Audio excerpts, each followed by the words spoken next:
China has unveiled a weapon that most people wouldn't even comprehend. This is the Chinese Blackout Bomb, a missile that can be fired at enemy infrastructure which knocks out the power, causing a blackout.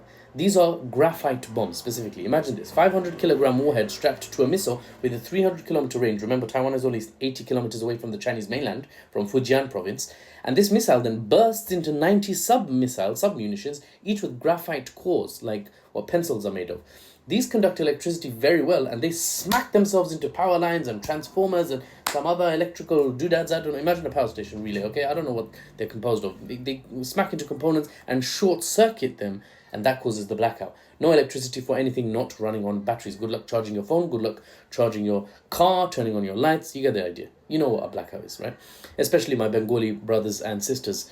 Bangladesh has loads of blackouts. I blame the British for that because, colonialism, without Greater India being under the extraction economy of the British, they would probably be far more developed today. Sorry. Anyway, here's my point. China demonstrated the use of this blackout bomb on state television, with South China Morning Post, a Chinese news outlet, saying that an animation was shared that teased the weapon. Teased, bro. This isn't Elden Ring DLC or the trailer to GTA flipping 6. This is a weapon, but sure. It's a teaser trailer for the blackout bomb. Okay. What could this be used for? That's the question. And why is this getting the Yanks worried, the Americans?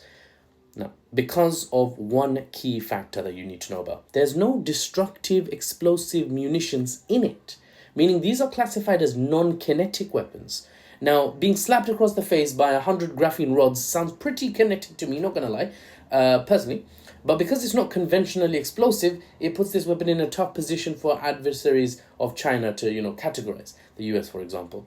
If China used this on US bases, for example, in the Pacific, you have your Camp Humphrey in South Korea, you have your Guam, you have your Kadena Air Base in Japan, Okinawa, you have the Yokosuka Naval Base, and there's some of the big ones. Japan has quite a few US bases. Not gonna lie, we're gonna have to mention all of that in another video, while Japan's basically still occupied. But getting back to this, if China hit a US base with this blackout bomb, it doesn't really count as a kinetic attack, even if it's hugely disruptive. Why are my glasses always unbelievable?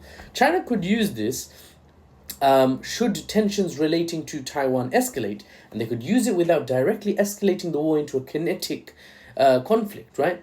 Which, if it did end up like that, GG well played to world peace. So, it's not in China's best interest to escalate into World War III. So, this is an interesting tool. It's another way China could prevent escalation, basically, if the US and China at some point slipped into a tit-for-tat that dangerously starts escalation. They could de-escalate while still causing problems for the adversary. Now back to the weapon to wrap up. One missile has enough coverage to hit 10,000 square kilometers in one shot. It's like an airburst, like a shotgun. Okay, I'm budget time, yeah? I've got a lot of budget for this one. So missile launches, explodes mid-air, not on the ground. Explodes, 90 submunitions. Oh no, where's the lights? Oh, I can't see anything in the dark. You get it, right? So that's an airburst munition, by the way, something that bursts in the air and sort of shotguns the ground. But this sort of shotguns not with lethal weapons, but with graphene rods that disrupt electric fields. So yeah, power stations and relay stations aren't gonna like this one. Simple as that. Now, how many of these does China have? Does China have? Excellent English, definitely my first language. Nobody knows how many they have, except China, obviously.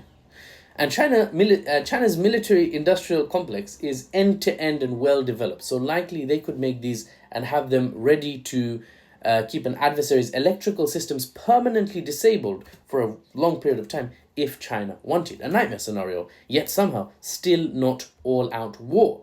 Time will tell how and where and if these are ever used, and I'll be there to report to you the news and the analysis, unbiased and without the Western spin. I'm Mahfouz, and I'll see you on the next one.